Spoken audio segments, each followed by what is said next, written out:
Hey everybody, welcome to the stream. It is time to record my weekly podcast, The Break. Available wherever you get your podcast. Just search for The Break with Father Roderick. We're going to talk about Star Wars news, about technology, about the whole Reddit controversy, debacle that is going on right now. Maybe even talk about some Reddit alternatives. I have a ton of movies and television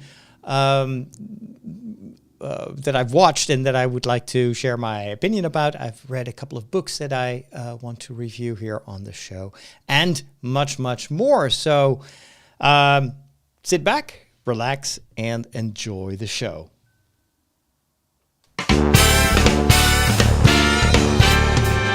Hey everybody, and welcome to a brand new episode of The Break. I am Father Roderick, podcasting on a day that is just way too hot to do anything, let alone sit behind a microphone and wearing these very, very warm headphones. But I'm here for you. I just want to be here for you. This episode is brought to you thanks to my patrons. I want to really thank all of you that support me on a monthly basis with your micro donations and with your support and ideas in our Discord server. You get access to the Discord community if you join the Patreon community. So go over to patreon.com/Father Roderick for more information. Do you know what's going on? This is what's happening in your world. Face it, Catholics rule. We got Boston, South America, the good part of Ireland, and we're making serious inroads in Mozambique, baby. You've taken your first step into a larger world. I've got a brand new morning routine. I already had a morning routine, which consists of waking up first, and then going outside and get a little bit of sunlight and drink a cup of coffee, take a cold shower, and have breakfast. And that would be the start of my day. But I've added something I think that really works for me to this morning routine, and that is gardening. Ever since I read The Lord of the Rings, I've been attracted to this, of course, fictional world of the hobbits, of the Shire.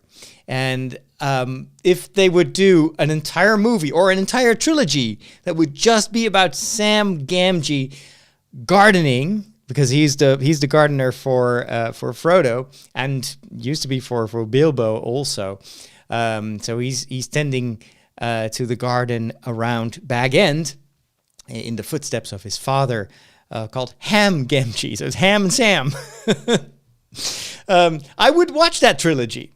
I don't need to go to Mordor. I don't need to go and see the elves. I just want to be in the Shire and watch hobbits do their hobbity thing, because it appeals to something very deep down inside. A longing to be like hobbits, especially kind of the calmer parts of their lives. So I'm not talking about going on big adventures, destroying rings and trying to steal from dragons. But the hobbit life is always something that has attracted me. And that desire to live like a hobbit became even stronger after visiting the movie set, or what remains of the movie set, in New Zealand, in Matamata. I've been there twice. The first time is, 15 years ago maybe, when they had just wrapped filming The Lord of the Rings, and there was no plan to do anything with The Hobbit, and so they just removed all the decor, all the fronts that they built very cheaply back then for Hobbiton.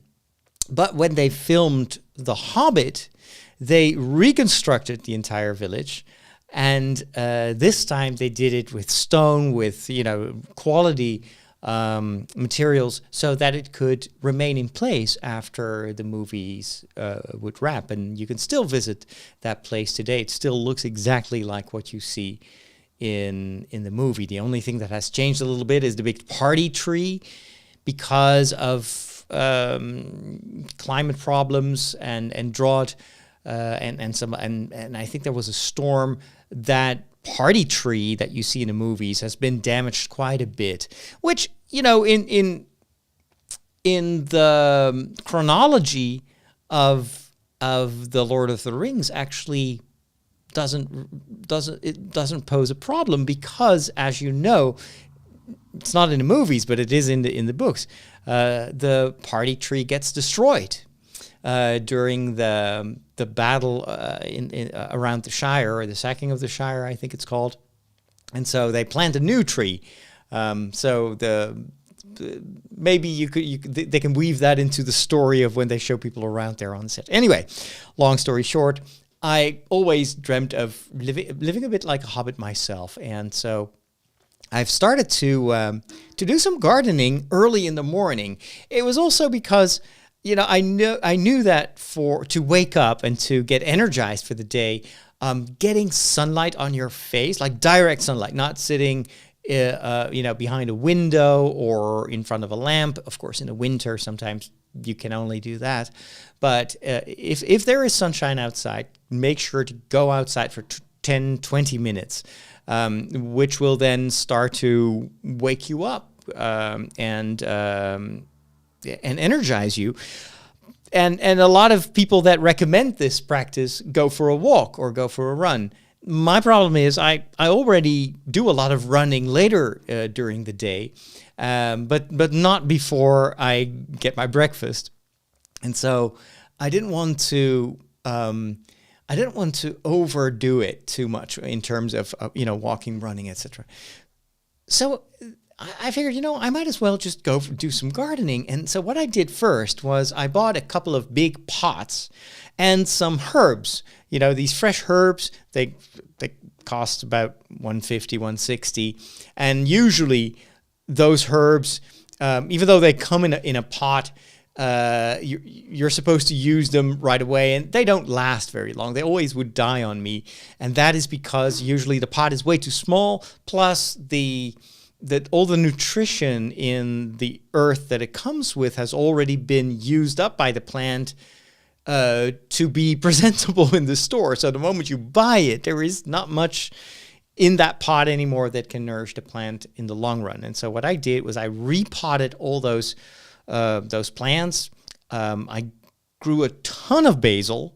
I mean, I could start a basil business by now. I've literally, I think, like 10 pots of basil, and it's just a lot of fun to tend to the basil and prune it, and now these tiny little basil plants that I multiplied have grown into big bushes of basil. So that's really good for all my Italian cooking. But I also have rosemary and thyme and chives and mint and some other herb that I forgot. And so a lot of these herbs are outside in like on the patio of my or patio, little like stone square in front of my backyard. And so I watered them, I pruned them, and then I have a lot of grass around the house. The garden itself is super simple in a certain way. It is it's like an L shape around the house, and it's bordered by a hedge, and for a long time, I've thought of changing the garden because the hedge itself is very straight and the grass is just grass. It hasn't been maintained very well over the past, I would say, 10 years, and so the grass itself is old and there are like dry patches, and the worst thing is there's a ton of there are a ton of weeds growing in the grass, and that has multiplied over the years because they would just mow it, which then would just spread the seeds of the weeds even more over the terrace. And so, like a week ago, I saw that there were like hundreds of flowers growing in the grass. And I know that they last for a week, and then they start to form these seed pods, which then will start to spread over the entire garden. So I realized I cannot change the entire garden right now. That's maybe for next year, or maybe towards in the fall when it's better to do gardening and plant new plants. But right now, I need to make sure to get the weeds out. So I bought myself what they call a weed puller. I have no gardening experience whatsoever. So all my knowledge, I just Googled it. Couldn't even. I did a scan for Sam Gamgee in The Lord of the Rings on my Kindle, in the hopes that maybe I would find some Lord of the Rings gardening tips. But no, there's just this passage that he is working in the garden. I think he's cutting the hedge when he overhears the conversation between Gandalf and Frodo. And that, of course, is how he gets implicated in the story, because Gandalf pulls him inside and is like, "What did you hear?" and the rest is history, or the rest, at least, is Middle-earth history. But I got myself a weed puller, which is like a pole with at the end. There is a metal like grip, and you push it into the ground. You have to aim for the center of the weed, because the flowers in my garden, they have very long, almost like carrot-like weeds, carrot-like roots. That's the word that I was looking for.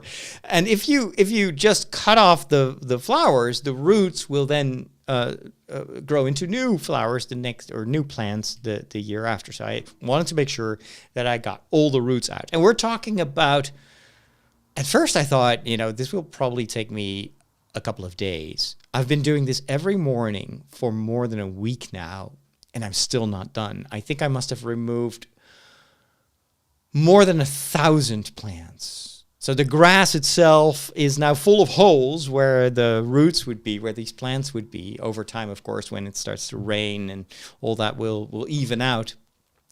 But man, what a work. But I do this every morning for about half an hour. I just go into the garden on my bare feet, so like a hobbit, and then I just pull out all these weeds, and it has an amazing effect on me. One thing that it helps me do is to not browse the internet for half an hour. That's normally what I would do. I wake up, first thing I look at is my feeds on my iPad or on my phone, and then I just scroll and I read the news articles. I listen to a podcast while I'm making my coffee. When I'm in the garden, I can't do that. So I'm just hearing the birds. I feel the sun. I smell the grass. Sometimes there are birds, or like these black birds with their yellow beaks, and they're very used to seeing me in the garden. So they get very close, because every time I uproot those weeds, they're checking if there are worms there, if there's anything to eat. And then they will also walk around the piles of weeds, and they'll just search for insects there. And so it's funny. I talk to the birds, like a bit what St. Francis was doing. I'm not preaching to the birds, but you have conversations like, "Hey, buddy, how are you doing today? Have you already sung something today, or are you planning on doing that after you had your breakfast here?" And it's a lot of fun. It's very grounding, and it also helps me after a while, because the removal of the weeds is a very repetitive process.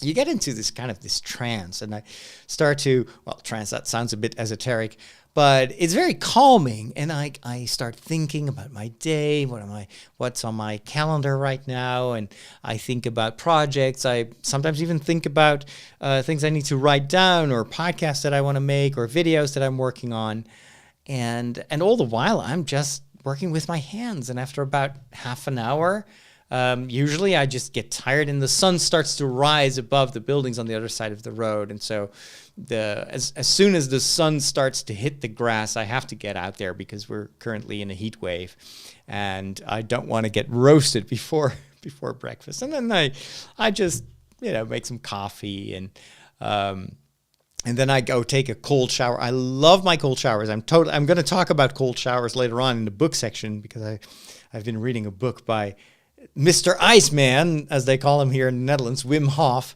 and he has a method which is a combination of breathing exercises and cold showers, or even ice baths. I don't have ice bath. I don't have a bath, so I take cold showers. And it took me a week, but I'm totally used to that now, and I love it. And that totally energizes me. And then I get my breakfast, and I'm ready for the day. And that keeps me going until the evening. I no longer have these drops in energy that I used to have for months. I'm super energized, even if I haven't been able to sleep for 8 hours because of the heat. It's very warm, and I always have trouble sleeping when it's warm. But despite only having had like between 6 or 7 hours of sleep, I'm still super energized for the rest of the day. So it's fun to start my day like a hobbit. How do you not like movies? They're predictable. Like, the guy gets the girl, and that kid sees dead people, and Darth Vader is Luke's father. Not liking movies is like not liking puppies. They're fine. I just get bored and never make it to the end. You know, you need a movie education. You need a movication. I'm gonna give it to you. There is a lot of Star Wars news that we need to talk about this week. But before I do that, I briefly want to give you a few short reviews of stuff that I've been watching on TV, on the streaming platforms. First of all, I finished watching Succession, and I've briefly talked about Succession a couple of weeks ago when I started watching this. I finished all 4 seasons, and I am blown away. As I mentioned in the first time I talked about this show, it's definitely not for kids. It's a very tragic story, but also there's a lot of swearing. I mean, I learned so much new vocabulary. It's incredible. And there's a lot of other morally objectionable stuff, because this is not a story about nice people. This is a story about extremely damaged people with very loose and questionable morals. But what I enjoyed so much about this series is it shows you why people are behaving the way they are, and how much the father in the story, Rob Roy, who is this media mogul, is kind of like a Murdoch-like billionaire who runs a media empire. How his attitudes towards his kids, I mean, he was probably a brilliant businessman, but he was a lousy father. And so his kids have all been very damaged by that. And the show is about their father being in the last phase of their lives. It's this battle for succession. Who is going to be the next boss of this media empire? And then these kids, even though they grew up together, they suffered the same maltreatment, and not, it wasn't just their father, it was also a mother that enabled that, and also just really didn't care for her kids. How these children often repeat the same behavior because it's the only thing that they know. They grew up in a world where it was very cutthroat, and so but the writing is so good, and the acting is unlike anything I've ever seen before. I've been listening to the official podcast where they interview the actors, the writers, the directors. And what struck me was how much of the series was improvised. So they give the actors like the general outline of the scene. This is what you need to talk about. These are the points that you need to hit story-wise. But otherwise, we're not going to feed you lines. Just go with it. And a couple of these actors are method actors. So they become the person that they play. And that also evokes very genuine reactions from the other actors. And so it feels like you're not watching actors. You're watching something that happens. It's so real, and has so much emotional punch. It's definitely a tragedy. It does have a lot of levity as well. There's a lot of humor in there. Sometimes very dark humor, but nevertheless, it is sometimes almost a comedy. It's got a little bit of that, also that cringe factor where people are like, oh, please don't do that. Don't. Oh, no. Like what you have sometimes when you're watching The Office. But ultimately, in its core, it is a tragedy, and it's also a moral tale. Even though it's very immoral, the behavior of all the characters is very immoral. It does ask a lot of questions to me as a viewer. What is life about? What do you actually live for? What good is it, as the Bible says, to gain the world and to lose your soul in the process? That is what this series shows. It's how miserable life can be if you only live for money and for success. And that it's usually not just your own misery, but you are hurting so many people around you. And how different could it be if these rich people would use their wealth for the good? But they can't, because they've only been taught to be selfish and to look out for themselves and always be on their guard. Brilliant series. The only series that comes anywhere close to the quality of Succession, I think, would be Breaking Bad. Breaking Bad was my all-time favorite TV series. But I think it has been dethroned by Succession. That is how good it is. It's 4 seasons. If you can stomach it, and if you can get through the first 2 episodes, which are, there were moments where I was like, I don't think I want to watch this. It's a bit like Game of Thrones, like the first season of Game of Thrones. It's like there's so much violence, so much nudity, and it's only later on that it starts to become much more balanced, and you realize that maybe they went overboard a little bit in the beginning, and it becomes really good. But definitely, I would recommend this. It is one of the best television series I've ever seen. So that was Succession. Tip number 2. I watched a movie I think it was on Amazon Prime, because they have this list of movies that are about to disappear.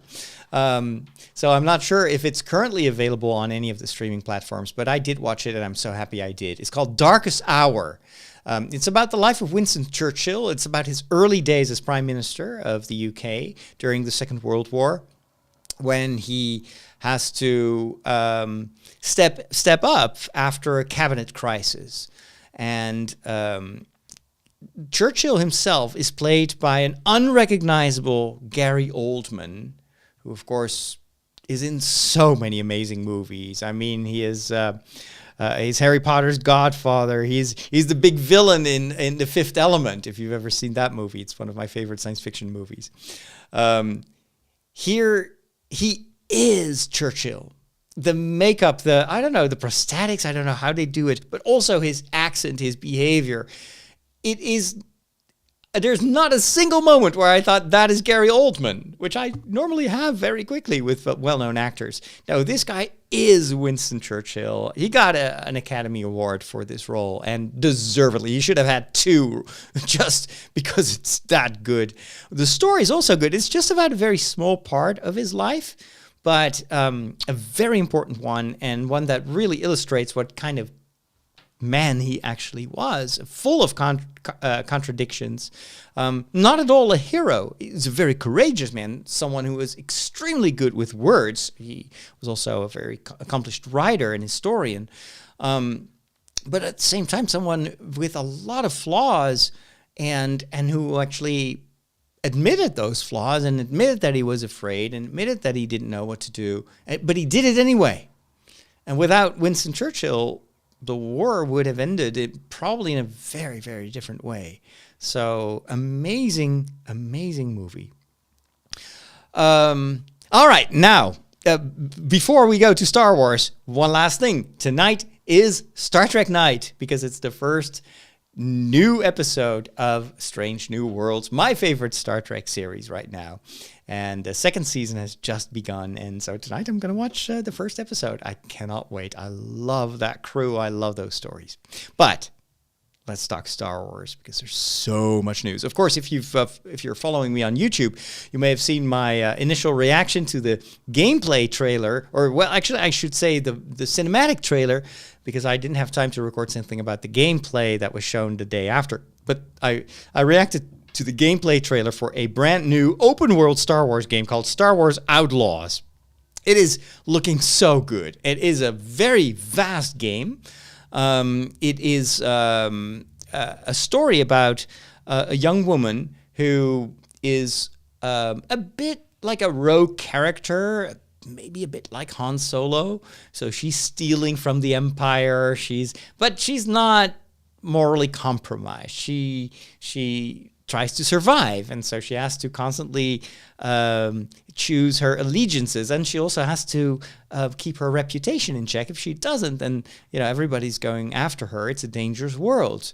And she has this small alien animal as a companion, which of course is something very Star Wars-like. It's usually either a small droid like the small what's his name?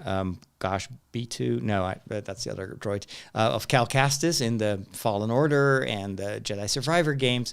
Here it's a cute alien, and the whole thing looks incredibly cinematic. The way you move from a cutscene to the actual game is completely flawless. You don't realize that, and they did this very well also in the game Hogwarts Legacy, where the cutscenes are amazing. They look like you're watching a movie, and then they just, like, all of a sudden you're wait a minute, now I can move forward. I am in this game. Graphically, it stays very consistent. What a progress. I remember cutscenes in games always being like these renders, these CGI renders, and then you would go to the actual game and it would look so primitive compared to the renders. Now we're at a time when computer graphics are so good that you do not see the difference between what is rendered and the real game. This will only get better over time, but it's amazing. And it's a very... Even though it's an open world story, it still has an overall storyline. It's you can only play this solo. There's no co-op. There's no multiplayer. And just like in the Cal Kestis games, you don't get to create your own character. You are playing this young woman, and you follow her, and you see her also on the screen and in the cutscenes. It's a very deliberate story choice. However, this is also contentious for a hopefully small group of Star Wars, I don't call them fans, Star Wars people, Star Wars, I don't know, just Star Wars hater. There was this whole cloud of negativity of people complaining on YouTube and on TikTok and on Instagram, like, why do I have to play a woman? Why can't I just be a guy? And I mean, she's not even pretty. And why can't I'm just like imagining the voice of these people. I don't know if they talk like that, but that's how they come across in my mind. It's like, seriously? It's 2023 and you're protesting because you are forced to play a female character? What kind of planet do you live on? Really? The Empire is more open than these people are. And it's misogynistic. It is it's spiteful. I think with the YouTubers, there's definitely also they know that negativity sells, and that so it's to a certain extent also clickbait. And I'm thinking, but there are so many games where you play a character that you don't get to choose. I mean, think of Horizon Zero Dawn. You play this female protagonist. If you want to play like a muscular guy, then play God of War, or play. If you want to play a man in the Star Wars universe, go play Jedi Survivor. But why are you mad that the main character of this game is a woman? Like, play another game.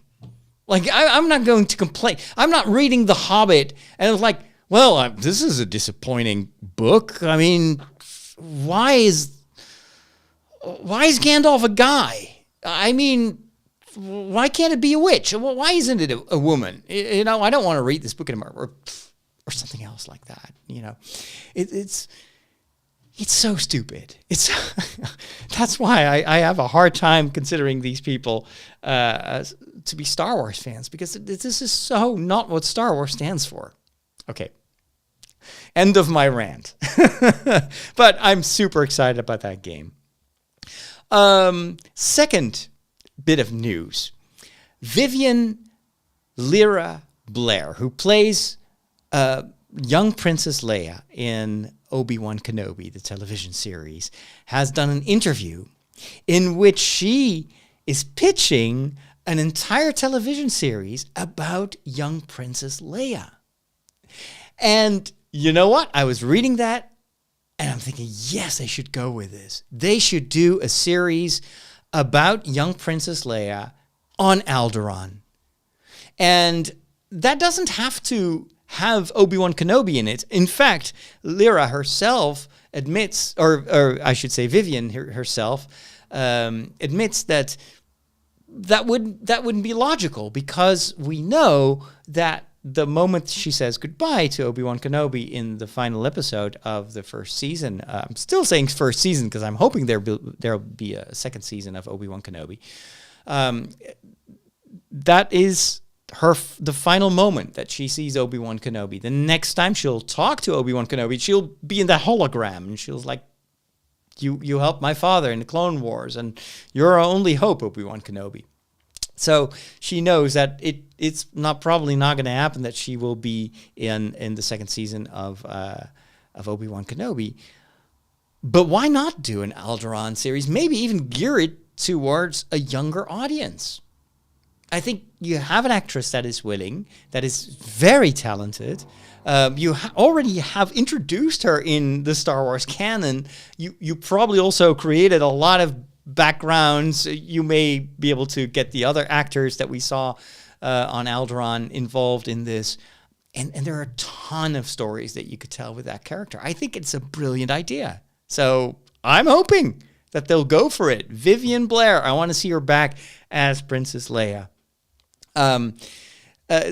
She also touched briefly upon this big question that a lot of Star Wars fans are asking over and over again. Will we get a second season of Obi-Wan?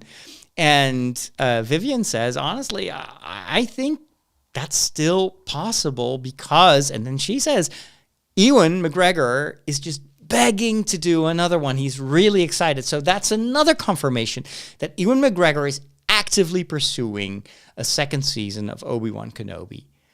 I mean, in what universe wouldn't you want to work again with Ewan McGregor? In what universe wouldn't you want to replicate the tremendous success of Obi-Wan Kenobi, the television series? And we know that it has been a very big success for Disney in terms of viewership. Why wouldn't you do a second season? There is so much possible. The only reason that I think that Kathleen Kennedy has been saying that, there's nothing in active development. She chooses her words very precisely. It's not in active development.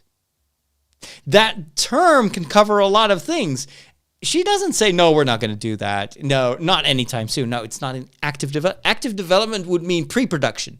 It would mean that people are writing this, that artwork is being developed, that they're planning for the production. No, but it doesn't mean that they haven't got this somewhere on the calendar, that they want to do this, that they're going to do this. I am convinced that they are going to do a second season because it's just a golden opportunity for them. And it's fleeting. It's not something you can just postpone and do this 10 years from now, because then Ewan McGregor will be older than Alec Guinness was when he played Obi-Wan Kenobi. So you have to do it within the next couple of years.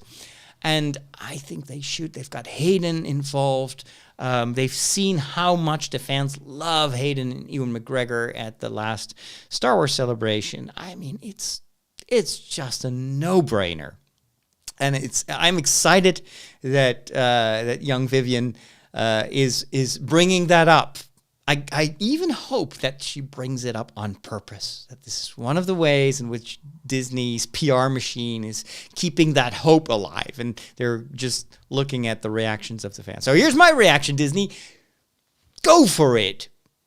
I almost said make it so, but I won't, out of respect for Star Wars.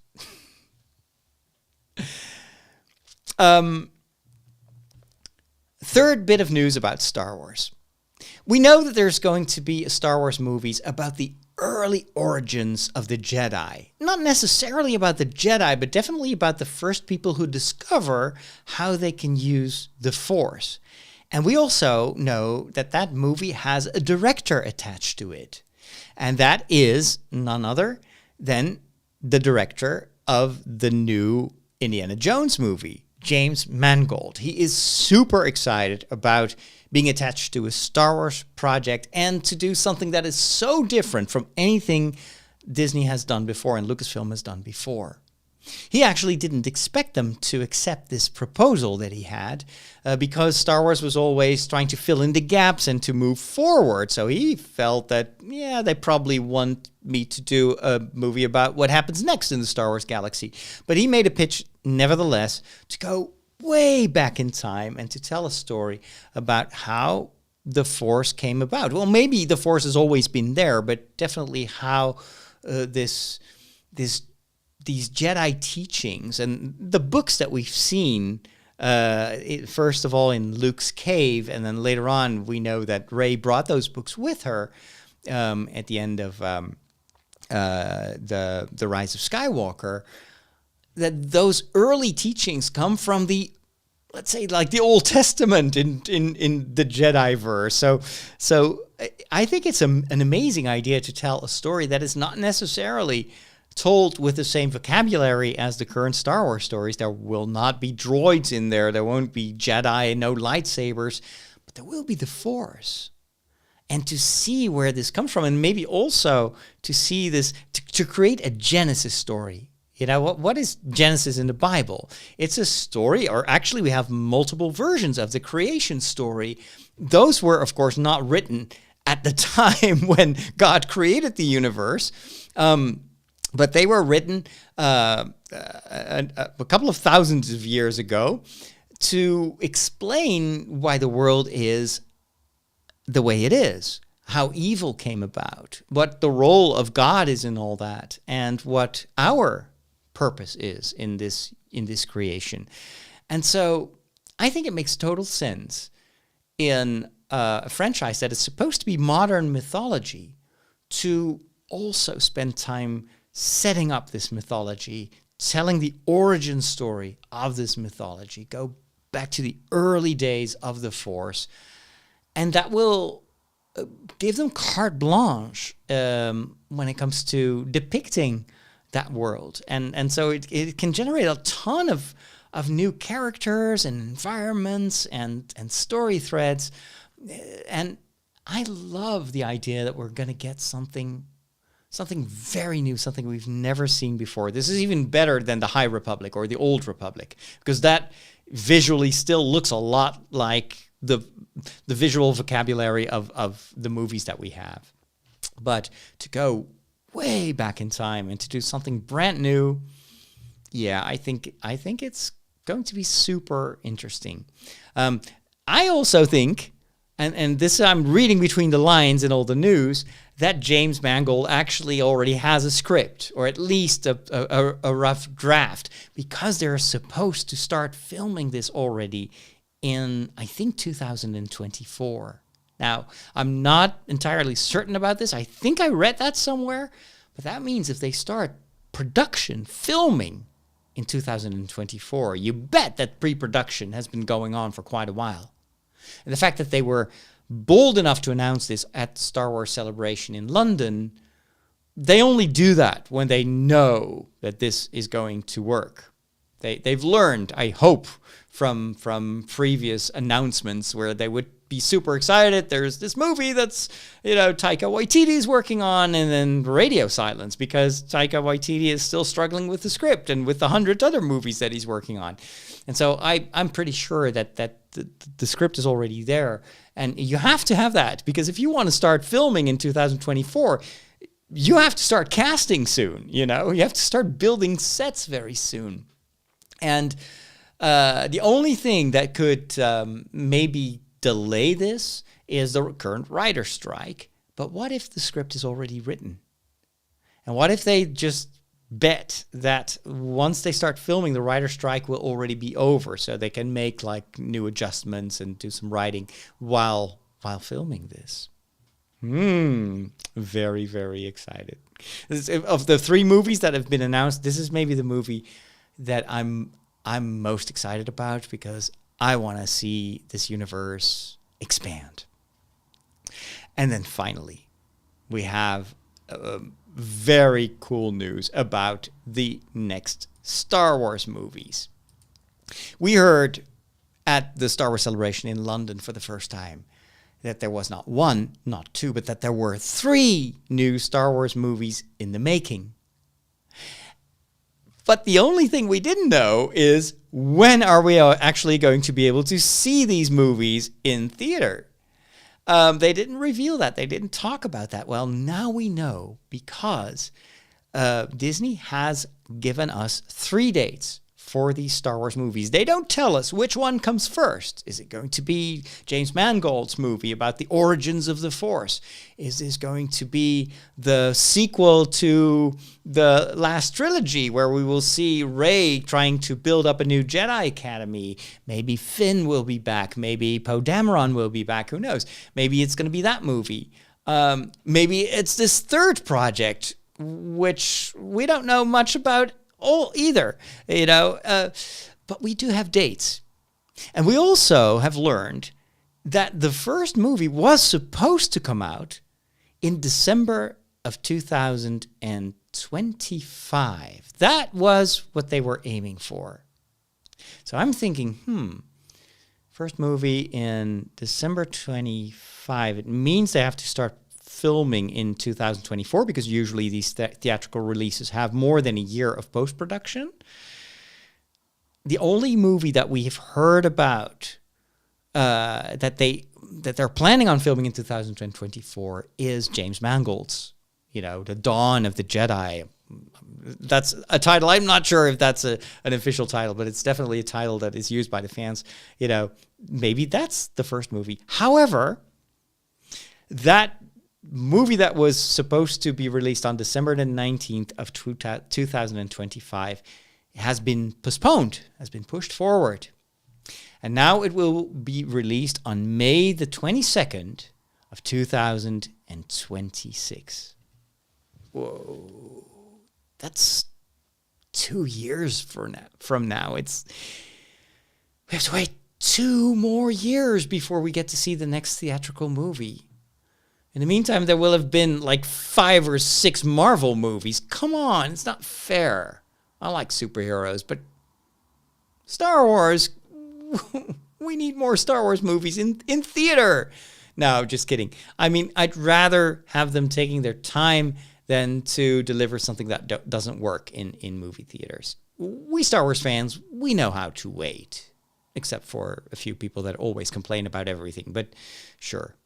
So May the 22nd, May has always been Star Wars month. So that's cool, 2026. Then, and this was a big surprise, there will be another Star Wars movie in 2026. And that one will be released close to the original date of the first movie, namely December 18th, 2026. So that is pretty stunning, to have a second movie in the same year. Now, of course, this is because that first movie was delayed, and I wouldn't be surprised. If it is the James Mangold movie, then it's probably because they want to better be safe than sorry. They know that this writer strike is going on. They are going to start filming in a couple of months from now, so they need writers for this. So my bet is that they just pushed that one movie forward, but they also wanted to keep the other movies in place because future plans. There's so much going on in the Star Wars universe right now that you don't have that much wiggle room anymore with all the, the movies and the TV shows and video games and all that, animated series. I think they just left the second movie where it was originally planned. And then the third movie is going to be 1 year later. It's going to be released on December 17th, 2027.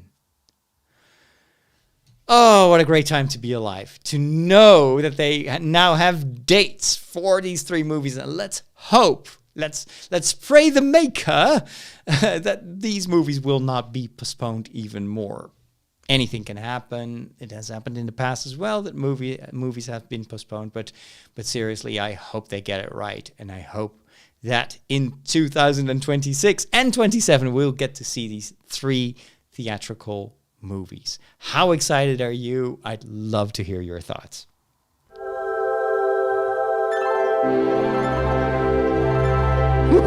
Catholics rock!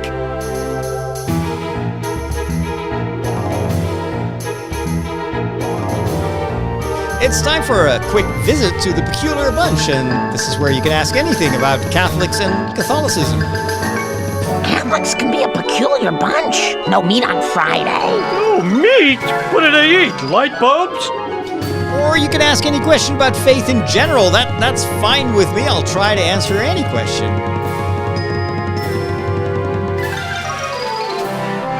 Man, you guys got more crazy rules than Blockbuster Video. First time that I went to what you could call in hindsight a religious event was when I was 17 years old. And it took place in the French town of Lourdes in the south of France. It was also one of my first big trips. I remember we went by bus and it took forever to get there.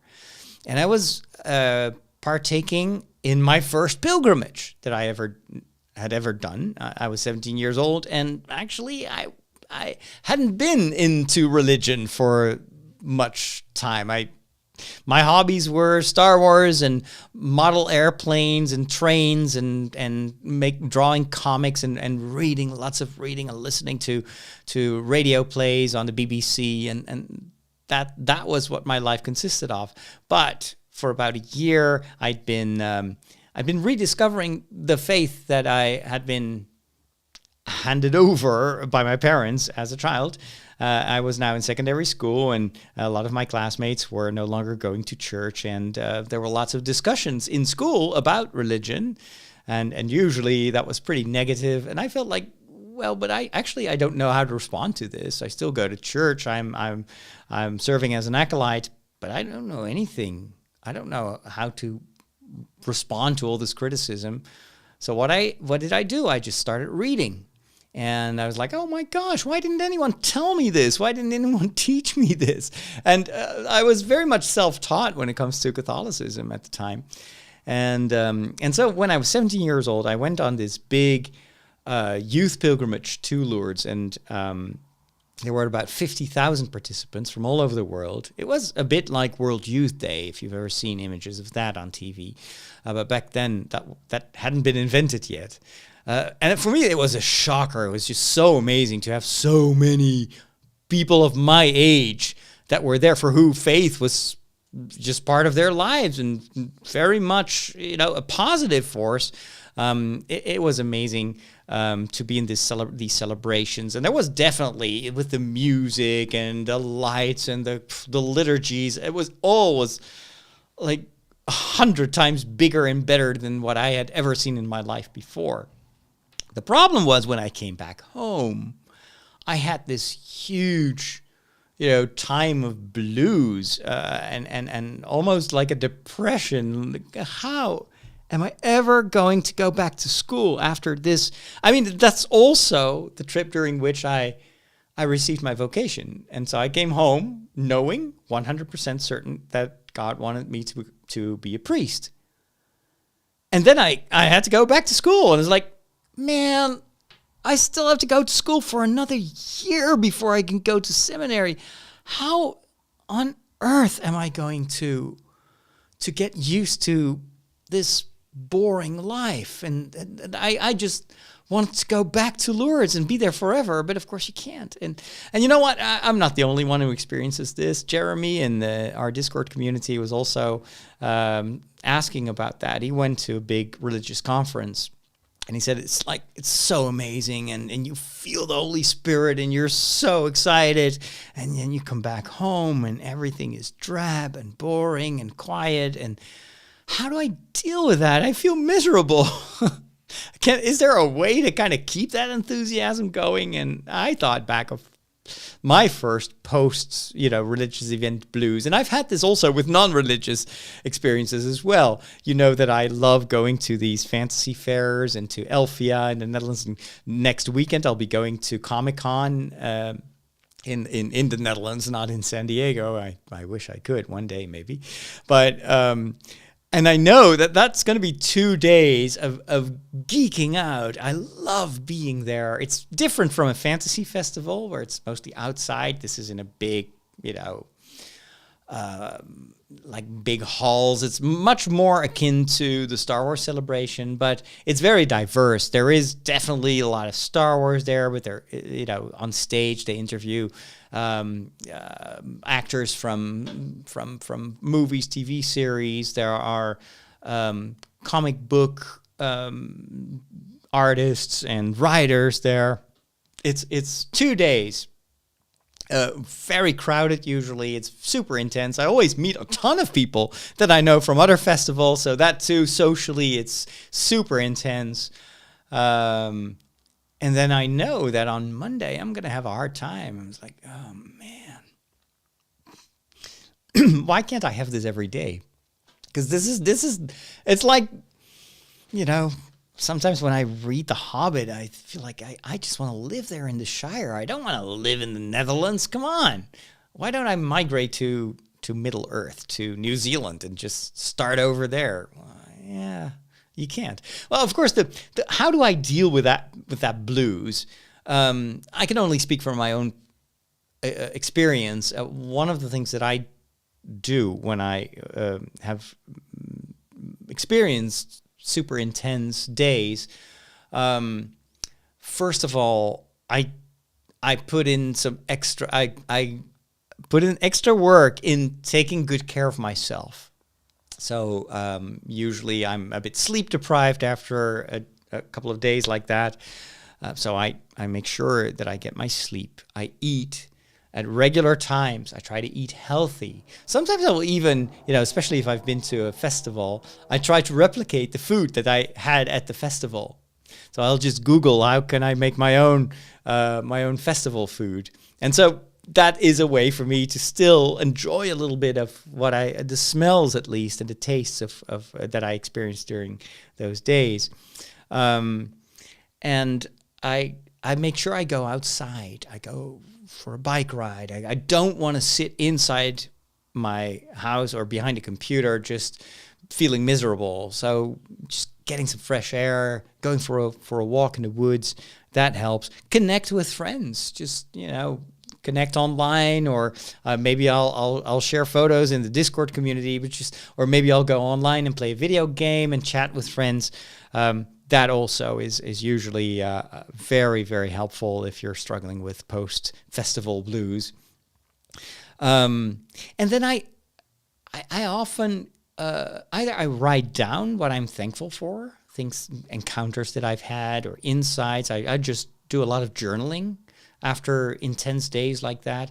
And sometimes I'll just go and edit video footage. Or I'll go through my photos and I'll try to pick the best and do some photoshopping to improve them. And that too is a way to remind myself of the wonderful times that I've had there. And it makes me grateful and thankful. And that in itself can become a prayer. Actually, it's the best prayer. Of all the prayers that you can pray, a prayer of gratitude is the best form of prayer, because it's giving back to God what He is gifted you. And so you're not complaining, you're not asking for stuff, it's not an intellectual thing. It's just like, no, thank you. That was amazing. I remember meeting this person, had this conversation. Thank you, God, for having brought me those friends. Thank you for what I've experienced there. And that prayer of gratitude also helps you to relive those moments, but to add the dimension of gratitude to it, which makes those memories even more precious and makes you feel happy because you realize how much you received in such a short time, and all for naught. It's not that you deserved it. You just got it. When did you become an expert in thermonuclear astrophysics? Last night. The packet. The extraction theory papers. Am I the only one who did the reading? I feel like I'm running behind a train that has already departed. I am trying to catch up with my reading goals for 2023. This year I wanted to read 150 books.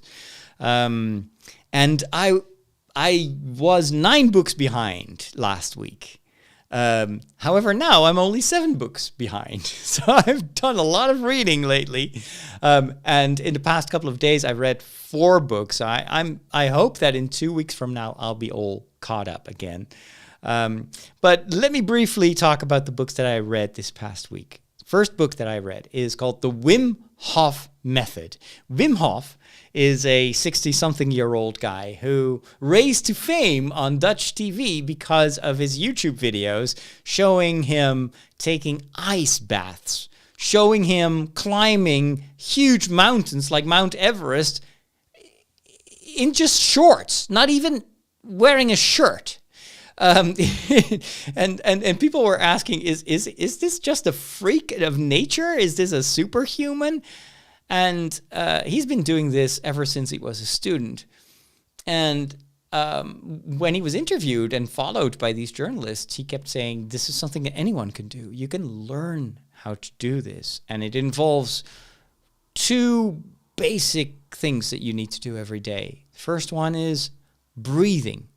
Just breathe. And he has some breathing techniques that can help you over time to improve your overall efficiency to use oxygen. For me as a runner, that is something that I strive to become better at. To better use the available oxygen, the more my body can use the oxygen that is there, the faster I'll be able to run, the longer I'll be able to run. And I've seen my Apple Watch is taking these daily samples of what my current fitness is. And I've checked my overall VO2 factor or whatever it is. So the efficiency of my body using oxygen, and it's been on a steady rise ever since I started training for my next marathon.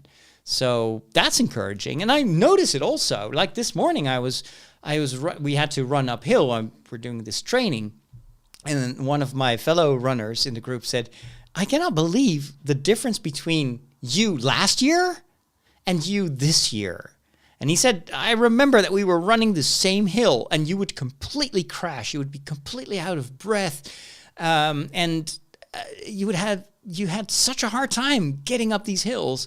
And now you run faster than I do. You just run and then you're not even out of breath. And so I was like, this is working. And so the breathing techniques, you can Google this. He has these YouTube videos where it's like guided breathing. And it also involves, so it's basically breathing in and breathing out for 20 times. And it's like these very deep belly breathing in where your whole belly expands and then you breathe out. And immediately you breathe in again, breathe out for 20 times.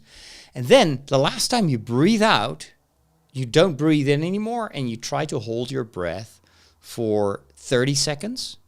And then in the next round, for 1 minute, and then in the final round for 1.5 minutes. And then that's hard, of course, because your body at a certain moment starts to like trigger this reflex that you want to breathe in. And then you breathe in one time, and then you hold your breath for 15 seconds, and then you repeat that. I do this every morning now. And I can already tell that it's helping. That it is, it's strangely energizing. The second thing that he proposes is basically the exposure to cold, and that can be in many different ways.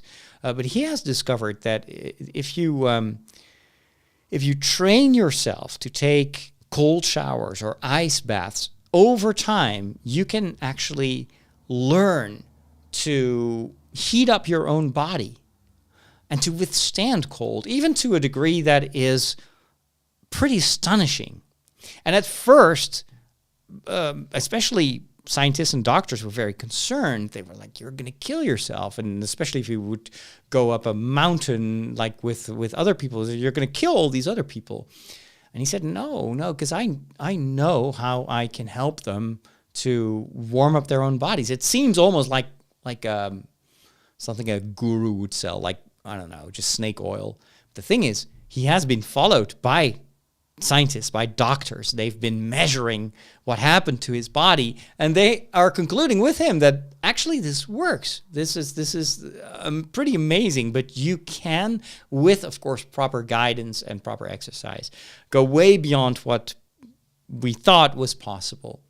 And so his advice is to take cold showers, to build that up gradually over the course of a week. So first of all, like at the end of taking a shower, you turn the water to cold, and you try to do that for 10 seconds. It's gruesome. It's really brutal. You're like, you start to hyperventilate. It's like, oh, I can't believe it.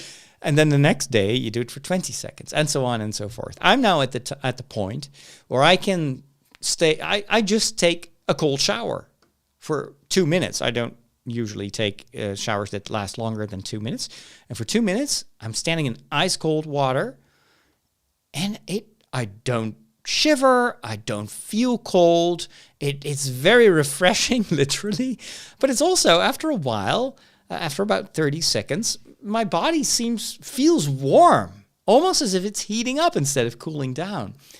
And when I step out of the shower, I can take on the world. I'm so energized. So there is also in this book a lot of stuff that is not scientifically proven or researched, and that is a little bit, wonky. And Wim Hof he used to be a squatter when he was young, and he still is a bit like an old hippie. So he's got these theories about healing genetic trauma, and he's got all these things where I'm like, sure, yeah, well, I'm not so sure about that. But what I do know from experience is that these breathing techniques and this exposure to cold is definitely making a change. And those two aspects of his method have been researched, and scientists agree this works. So interesting stuff. You can look him up on YouTube and see for yourself. A second book that I read this past week is written by Bianca Toeps. Bianca Toeps is a Dutch writer. She actually went to the same secondary school as I did, which I discovered while reading her book. And the title of her book is But You Don't Look Autistic at All. This is her autobiography of living a life, most of her life, not having been diagnosed with autism, because of all the kind of preconceived ideas that people have about autism, and that she had herself. People hear autism, they think of Rain Man. Oh, isn't this these people that are like hyper-focused and they're brilliant, but they're totally socially inept and everything. Of course, all that's what you see in the movies, but autism is a spectrum. Has many different degrees. My nephew Ezra has autism, and he definitely has some amazing gifts, but he also can be very quiet. When I'm there, he loves to sit next to me, but he doesn't say a word. He doesn't talk. He's just staring at his phone. And it's only later on that you realize that he's been listening all the time. He is a master in Minecraft and Roblox. So he builds these houses and castles, and he's so good at that. He can visualize like an entire building in his mind and then build it exactly the way he has built it in his mind. I don't know how that works. But anyway, being autistic also comes with a lot of challenges for the child or for the adult, and also for the people around that person, because oftentimes people don't understand how life works for someone who is on the spectrum. And this book has opened my eyes in many ways. I've already had read a little bit about autism here and there, and I listened to some podcasts with this book, and reading this in the first perspective of someone who has only been diagnosed with autism at a very late stage in her life. and then reading about what she had to deal with, and how when people were trying to help her, how that unintentionally caused even more problems to occur, and how she ultimately found strategies and ways to accept herself as she is, to deal with this, and to also stop masking, which is something that people with autism do a lot, where they feel like they have to behave like anyone else. However, that is costing them so much energy because they constantly have to basically be someone that they are not. And so to read that and to realize that, whoa, wait a minute, so it really matters how you interact with people on the spectrum, and to read all these stories from it helped me a lot to know what I have to do when I'm dealing with people that are on the spectrum.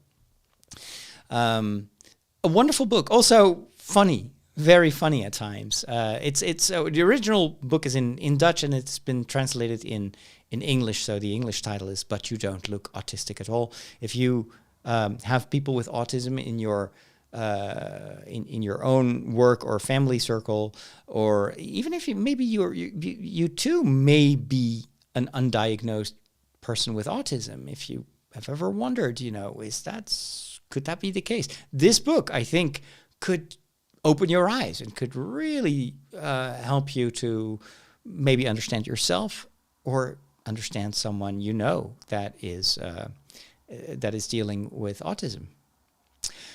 The third book I read this past week is called Churchill, and it's written by Andrew Mullholland. It's one of these books that I love to read when I'm behind on my reading list, because the audiobook is officially it should be 1 hour long. This book was 2 hours long, but I didn't mind because it was amazing. It tells the story of Churchill from his early days as a writer, and then his whole career in politics until his death.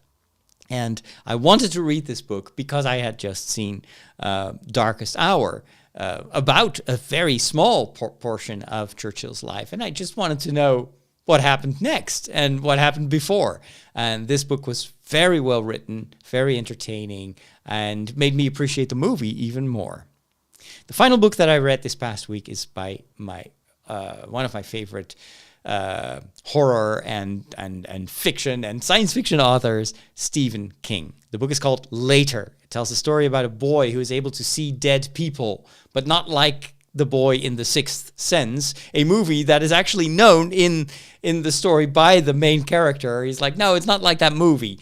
But he sees dead people and he's able to talk with them for the first few hours after they have died. And so he can ask them questions, which then becomes very important, not only for himself, but also for his mother, because he is able to extract something super important from someone who died basically with a big untold story.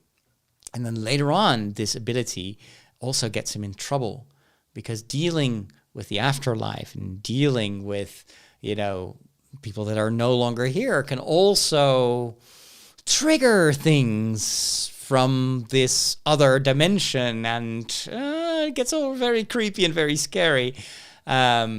So a great read. It's not a big book. That's also why I read it. A lot of the Stephen King books are like a couple of thousand pages. It takes 24 hours to listen to the audiobook. This was a relatively quick read, but a very entertaining one. I read it while I was tending to my garden. We are on the cutting edge of technology. Wow. Well, what does that mean? Plug it in. It's going to say, hey, I see you plugged in a new device, and it's going to load in the appropriate drivers. You'll notice that this scanner build, Well, all your technology stuff, it just ends in disaster. But there is one more thing. All right, let's talk about the Reddit controversy. Now, Reddit, of course, is well known by many of you. It's a huge platform where you can find subreddits, communities, you could say, around all sorts of topics. It's hard to find a topic that is not covered by one of the subreddits. It's also a great place if you are, for instance, a Star Wars fan, or you love astronomy, or you're an Apple fan, to just get the latest news, to get some expert advice, to ask questions. It is a treasure trove of knowledge. And it is very much what it is thanks to the users, because the platform itself is not that spectacular. It's just basically a forum. It's a bit like what Discord does, but Discord isn't searchable and isn't open, because you have all these closed Discord communities, and Discord is more for communication, and this is definitely much more about sharing links, sharing opinions. So Reddit has been around for more than a decade now, and it is just full of so much knowledge and so much entertainment as well. It's just a great place to go. If you have you're traveling by train or on the airplane and you have Wi-Fi, then you don't know what to do. You can always go to Reddit and just start reading. There's just so much. It's so interesting. However, Reddit, the company behind Reddit, now wants to go public with the company. They want to sell shares and make a lot of money. And so the current CEO of Reddit has said, it's actually, we're kind of done with all the free stuff. We are going to charge for the use of our API. Now, an API, I'm not a technical person, but what I understand is the API is basically what they offer to third-party developers. It's a way to connect with the system. So you can do queries. You can say, I want to have like the last 100 posts about Star Wars, and just show me that in reverse chronological order or something like that. This is very common. Twitter used to have an API. Instagram used to have an API. And when all those companies wanted to make more money, the first thing they stopped doing was to offer the API for free. Because, of course, if someone does a query, your computers, your servers need to get to work and deliver that data. For Reddit, however, this was super important because since this is so much user-fed, you want these users to just have a lot of fun using the platform and using whatever tool works for them to fill the Reddit communities with content. And the issue is that Reddit is, of course, a website that you can go to, but there is also an app. There's an official app, and it's terrible, has always been terrible, and it's still really primitive and limited. So a lot of Redditors, it's called editors that are writing for Reddit, were using third-party apps that needed that API to function. And one of the most popular ones was Apollo, which I've installed on all my mobile devices. So Apollo, since that was way more popular than the official app, generated a lot of API calls. And now the CEO has said, Apollo is going to have to pay for this. Anyone who uses our API is going to have to pay. And the creator of Apollo had calculated that would cost him like 20 million per month or something like that. It's like, there's no way that I'm able to afford that. And so he protested, but the CEO didn't want to budge, actually also went public, attacking the guy who made Apollo, attacking the people that were complaining. And the thing is, the creator of the Apollo app said, I'm going to stop. And then all the Redditors got upset because they were using Apollo to moderate the forums and to write their posts and everything. And they didn't want to go to the website or to use the official app. So a lot of them were outraged. It's like, how dare you? This platform exists because of how we as volunteers keep filling it with all this valuable content. And now you're going to make money. And because of that, we're losing our favorite app. So a lot of these communities went dark. They closed their forums and nobody could access them anymore. And then the CEO went public, and he started attacking the Redditors. He started attacking the users, and his story is changing every day almost. And now he's saying, yeah, it's because all these big companies are using our API to scrape Reddit for their AI projects, and I don't make any money on that, and we really have to, no, we're not going to budge. And so this is an ongoing drama, and the tone of voice that he uses is very similar to what Elon Musk did to Twitter. And he fails to understand that if you lose the goodwill of your biggest fans, you may actually lose everything, because people can move. It's what's still happening to Twitter. A lot of people are getting off Twitter and they're moving to Mastodon or to Blue Sky, or there's a lot of alternatives. Instagram is working on an alternative for Twitter. I think if Meta goes live with that Twitter clone on Instagram, that may be the final nail in the coffin of Twitter, actually. And now Reddit is following the same playbook. And I think it's a mistake. I think it's a really bad mistake, because, and he keeps saying, oh, it's just 20% of the forums that are now on dark, the subreddits. And this will blow over, they will just go away and we'll be fine, which is an insult, because you don't take the criticism, the legitimate criticism of people, seriously.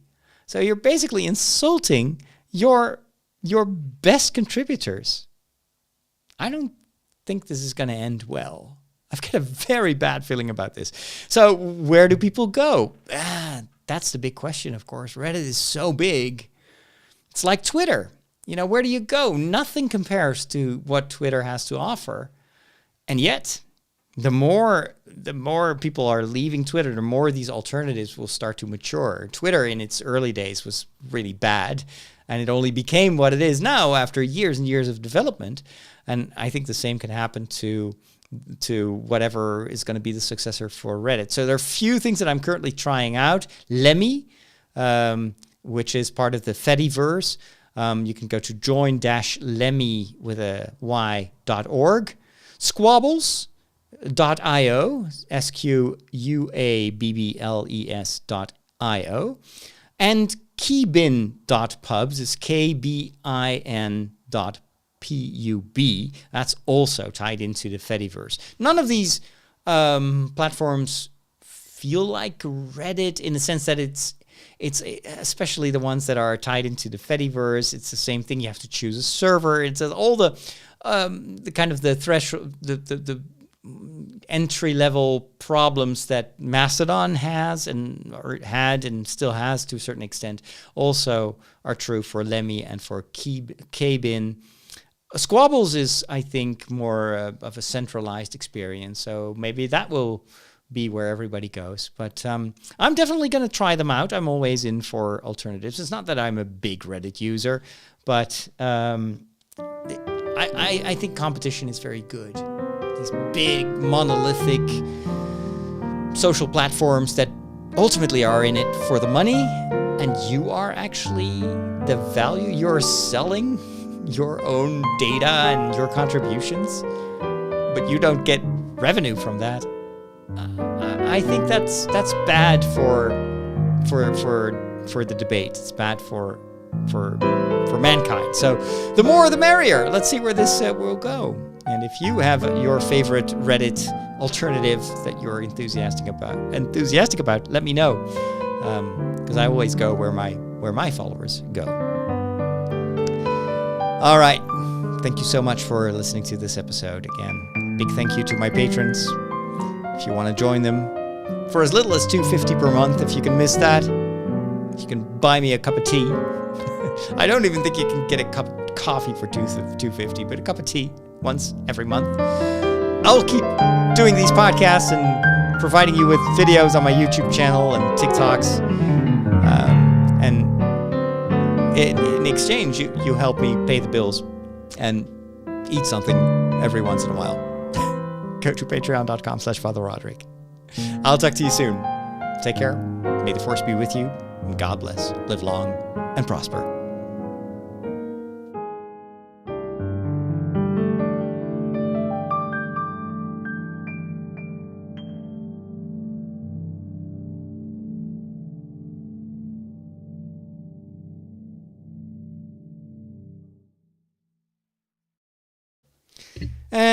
there we are. Oh, I'm tired.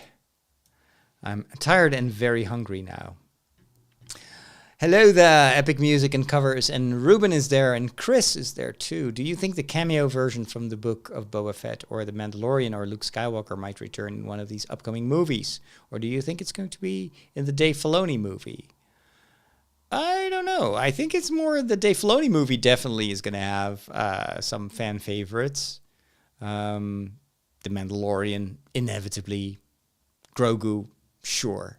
Not sure about Luke Skywalker, though. Mark Hamill seems to say, I don't know. But maybe in the Rey movie, having a Force ghost would make sense because it's kind of what Luke had with Obi-Wan Kenobi. We'll see. Hey, Father Hines, good to see you. Hope you're doing great. Haven't been in contact with you for ages. Ocean Man, hello there. Pick and choose. Alberto Luca Ferretti Sforza. Buonasera. I think you must be Italian with that name. Wyvern, greetings to you too. And Lauren is there too. Happy Saturday to you too. Wyvern says, I'm absolutely excited for what is coming to Star Wars in the future. But now in this moment, I just want finally one thing. Thrawn. Well, you're gonna have your fill of Thrawn when Ahsoka is premiering in September. It's going to be awesome. I can't wait for that. It's going to be so cool. Hey, Margot. I'm not sure if it's a good idea to put two Star Wars movies so near to one another, thinking about the Solo box office disaster. Yeah, I don't know. If they're different enough, maybe it'll work. And, of course, they are going to promote the heck out of it. They've been saving up for that. Daniel's Hot Topics. Father, did you hear that The Flash is not doing so well at the box office? Don't like this. I want a sequel. I don't know how it's doing at the box office. I only see rave reviews from people that I trust, and they all say it is amazing. So, yeah, we'll see. We'll see. If it's good, it will have lasting power. I don't think that, I can understand that people don't want to see it because of Ezra Miller. But boycotts rarely work. So if it's good enough, I think it'll be visible at the box office. Could also just be superhero fatigue, let's be honest. So many superhero movies and not enough Star Wars. And when are we going to get a Star Trek movie? Come on. Anyway, my autistic son is the same. He is building all the canon Star Trek ships in Minecraft. Oh, cool. Yeah, that sounds totally like Ezra. It's Minecraft is such a cool toy for these kids. They can build. It's like Lego, but it's with unlimited powers. Hey, Michael. Thank you for saying hi from Pittsburgh. Hey, it's time for me to prepare some food, and then I'm going to upload this podcast and then watch Star Trek, Strange New Worlds. Thanks for hanging out with me. Have a wonderful rest of your day, and we'll talk soon. See you later.